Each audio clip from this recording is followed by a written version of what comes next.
Praise the Lord. கர்த்தருடைய நாமம் மகிமைப்படுவதாக. இந்த தியானிக்கும் தியானமே என்ற ஒளிபரப்பின் மூலியமாக உங்களோடு நான் பேசுகிறது நான் மிகவும் மகிழ்ச்சி அடைகிறேன்.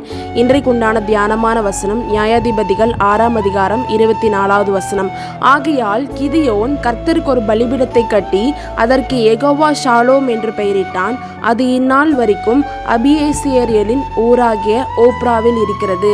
இந்த வசனத்தை நம்ம சற்று தியானிச்சு பார்த்தோம்னா, யெகோவா ஷாலோம் என்பதற்கு சமாதானம், அதாவது கர்த்தரே நம்மளுக்கு சமாதானத்தை கொடுக்கிற தெய்வமா இருக்காரு.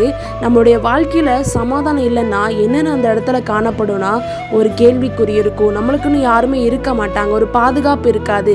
ஆனா அந்த சமாதானத்தை கொடுக்கிற தேவன் இது எல்லாத்தையும் நம்மளுக்கு கொடுக்கிற தேவனா இருக்காரு.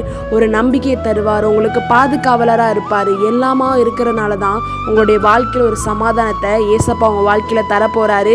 யெகோவா ஷாலோம் ஆகிய அவரை நீங்க பிடிச்சுக்கோங்க. கர்த்தர் உங்களை ஆசீர்வதிப்பாராக. God bless you.